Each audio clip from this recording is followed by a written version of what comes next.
Hello hi नमस्ते स्वागत छ हाम्रो पूर्वेली किचनमा। आज म फेरि आएको छु तपाईहरुको माझमा चिकन लेग्सको रेसिपी लिएर। एकदमै सजिलोसँग बन्ने रेसिपी लिएर आएको छु है त। खाना रेडी, एकदमै छिटो छिटो खाना एकदमै रेडी भइसक्यो। यहाँ एमा दाजी छ, नयाँ खोर्सानीको एमा दाजी। अनि आज चाहिँ मैले चाहिँ एकदमै सजिलोसँग बन्ने रेसिपी लिएर आएको छु है त। के को रेसिपी भन्दाखेरि चिकन लेग चाहिँ म यहाँ एयर फ्रायरमा गर्नेछु। एकदमै सजिलो, भुट्नु र तार्नुलाई अलिकति अल्छी लागिरहेको थियो, त्यही कारण मैले चाहिँ आज यो चाहिँ चिकन लेग चाहिँ म दुई दुई पिस गर्छु अनि थोरै यसरी कट गरिदिन्छु। कट गर्यो भने चाहिँ मसला चाहिँ भित्रसम्म जान्छ, त्यही कारण चाहिँ मैले यसरी गर्नु लागेको है त।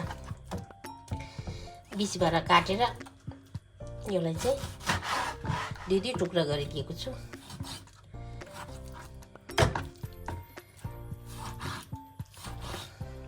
यसो गर्यो भने चाहिँ भित्र मसलाहरू राम्रोसित जान्छ। मसला चाहिँ म खासै त राख्दिनँ, तर पनि लसुन अदुवाको पेस्टलाई भित्रसम्म टेस्ट जाओस् भनेर मैले चाहिँ यसरी कट गरेको छु है त। अनि तपाईहरुलाई पनि यो कट गर्नु मन नलाग्यो भने चाहिँ हुन्छ, कट नगरेर बनाउँदा पनि हुन्छ। म चाहिँ यसरी कट गरेर चाहिँ बनाएको छु है त। मैले काटेर रेडी पारेको छु। यसरी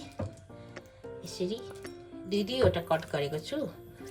चिकन लेगलाई पनि दुई पिस गरेर काटेको छु। तीनटा चिकन लेग गरेको छु। अनि मसलाको लागि चाहिँ मैले अब यसको लागि चाहिँ दुई केसरा ठुलो एउटा र सानो एउटा लसुन लिएको छु। अनि अदुवा लिएको छु। अनि हाफ यो कागती पनि लिएको छु। लसुनलाई केलाउने,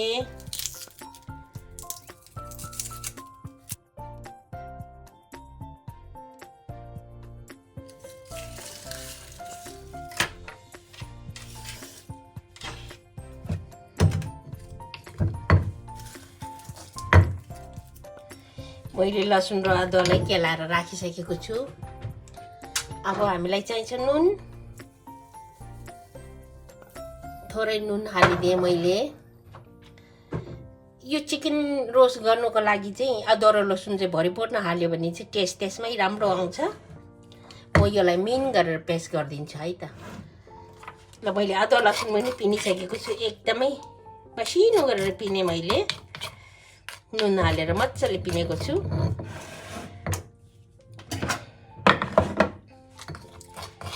अब यसलाई यहाँ राखिदिने।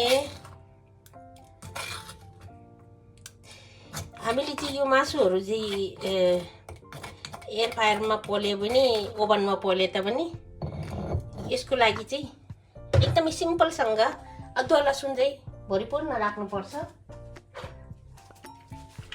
धेरै मसला राख्यो भने फेरि तन्दुरीको जस्तो टेस्ट आउँछ कि। अनि यो कागतीलाई पनि निचारेर हालिदिने, फ्लेभर पनि राम्रो दिन्छ।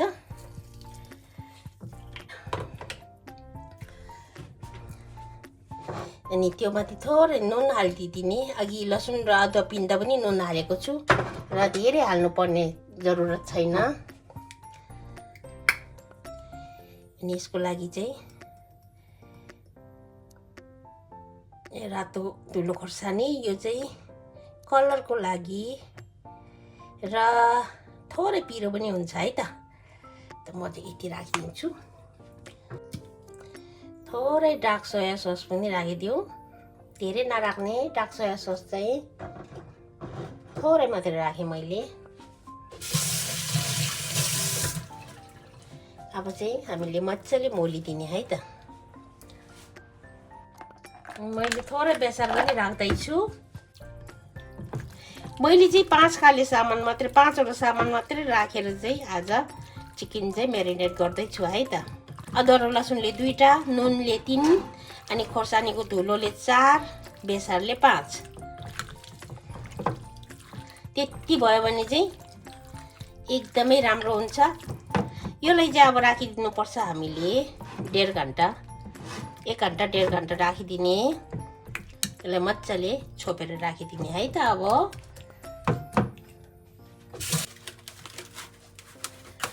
अब चाहिँ म यो मजाले कभर गरेर राखिदिन्छु।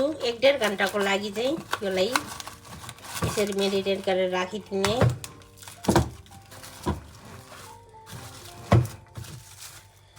खासमा 1 नाइट मेरिनेट गरेर चाहिँ फ्रिजमा राख्यो भने राम्रो हुन्थ्यो, तर मैले आज चाहिँ अहिले नै मेरिनेट गरेर चाहिँ 1-1.5 घन्टा राख्नेवाला छु र यो राखिदिउँ। अब मेरो यो मेरिनेट रेडी भइसकेको छ। 1-1.5 घन्टा पछि चाहिँ हामीले बनाउन थाल्नुपर्छ है त। चिकन लेगलाई चाहिँ म बनाउन थाल्छु है त।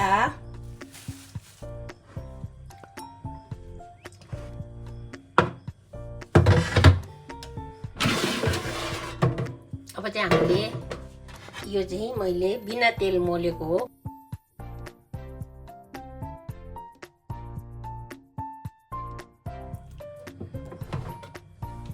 एकदमै राम्रो मेरिनेट भएको छ। मैले 1 घन्टा आधा भनेको थिएँ, 2 घन्टा भइसकेको छ।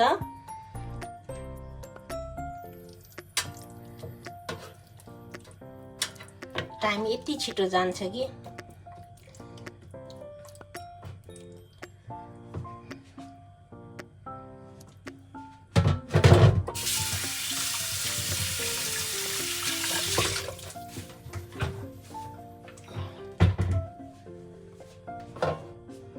मैले राखिसकेको छु, देख्न सक्नुहुन्छ।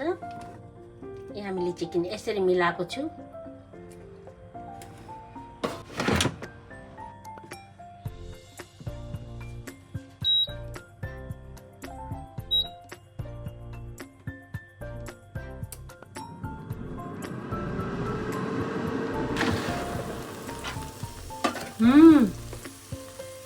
अब हेर्नुहोस् त, मैले पल्टाइसकेको छु है त।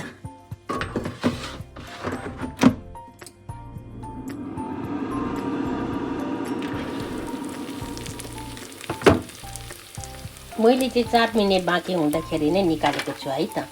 मासु पोल्दाखेरि चाहिँ धेरै कक्रक्कै हुनु दिनु हुँदैन। यतिको भयो भने चाहिँ एकदमै राम्रो हुन्छ, एकदम नरम पनि हुन्छ र मिठो पनि हुन्छ है त। अनि मैले चाहिँ यी 4 मिनेट चाहिँ बाँकी चाहिँ राखेँ है त। 200 ग्राममा राखेँ र अनि 35 मिनेटको यसमा टाइमिङ 35 मिनेट गरेँ र 4 मिनेट रह्यो। 31 मिनेटमा यतिको हुन्छ है त। हामीले एकचोटि पल्टाउनै पर्छ।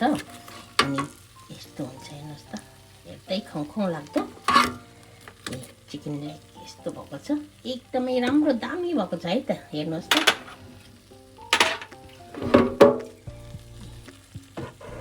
यस्तो भएको छ हाम्रो चिकन लेग है। एकदमै दामी भएको छ। कलर हेर्नुहोस् त, एकदमै कलर राम्रो। र यो अघि एकचोटि फर्काइसकेको हो। यी तलको भाग यस्तो भएको छ, यस्तो एकदमै दामी। तपाईँहरूले पुरै 35 मिनेट नराख्दा पनि हुन्छ है त। 31 मिनेटमै हाम्रो मासु यस्तो हुन्छ। एकदमै टेन्डर हुन्छ, एकदमै सफ्ट, एकदमै राम्रो हुन्छ है त। हाम्रो यो फ्लेभर चाहिँ हाम्रो नेपाली फ्लेभरमा मसलाहरू केही नराखेर अदुवा लसुन मात्रै राखेर चाहिँ बनाएको हो। तपाईँहरूले पनि यसरी ट्राई गर्नुहोला। तपाईँहरूकोमा ओभन छ भने ओभनमा पनि यसरी नै पोल्नु सक्नुहुन्छ है त। मैले ओभनमा पनि यसरी नै पोल्ने गरेको छु, बिना तेलमा। हेर्नुहोस् त, तेल कम्ती भइरहेछ तल भाँडामा, तेल थोरै मात्रै निस्किरहेछ। यो छालामा चाहिँ तेल हुन्छ, त्यसैले नै हामीलाई टेस्ट एकदमै राम्रो दिन्छ। तेल हाल्नु पर्ने जरुरत हुँदैन र मैले पनि त्यसरी नै पोलेको छु। तपाईँहरू पनि त्यसरी नै बनाएर खानु होला है त। अब चाहिँ म खान्छु एमादाजे र मुलाको अचार अनि यो मासु। अनि तपाईँहरूलाई यो एमादाजे, नयाँ खोर्सानीको एमादाजे चाहिँ रेस्टुरेन्टको जस्तै फ्लेभर कसलाई मनपर्छ त्यो चाहिँ कमेन्ट गर्नुहोला। अनि नेक्स्ट भिडियोमा यो रेसिपी पनि लिएर आउने छु है त।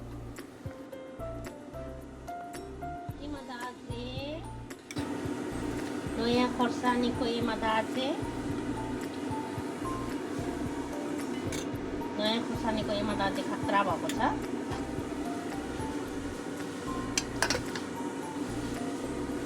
यहाँ एयर फ्रायरमा चिकन पक्दैछ, 2 मिनेट मात्रै रहेछ। अब हाम्रो चिकन रेडी भइसकेको छ।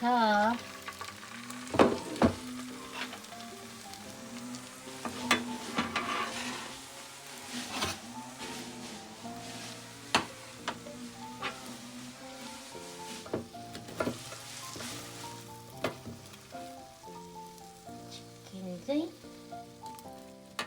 खाना रेडी, एकदमै छिटो छिटो खाना एकदमै रेडी भइसक्यो। यहाँ एमा दाजी छ, नयाँ खोर्सानीको एमा दाजी, अनि एयर फ्रायरमा बनाएको चिकन लेग मैले टुक्रा गरेर चाहिँ बनाएको छु है त।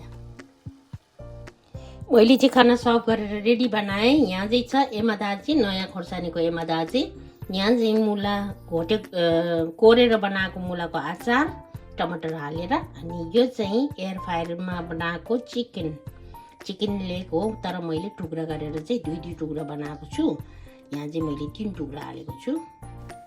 अनि तपाईहरुलाई आज मेरो यो भिडियो कस्तो लाग्यो, लाइक शेयर कमेन्ट सब्स्क्राइब गर्नु चाहिँ नभुल्नुहोला। मेरो पुरानो भ्युअर्सहरुले चाहिँ कमेन्ट गर्नु नभुल्नुहोला। अर्को हप्ता के भिडियो चाहिन्छ त्यो पनि लेख्नु नभुल्नुहोला है त। आजको लागि बिदा लिन चाहन्छु। Bye bye.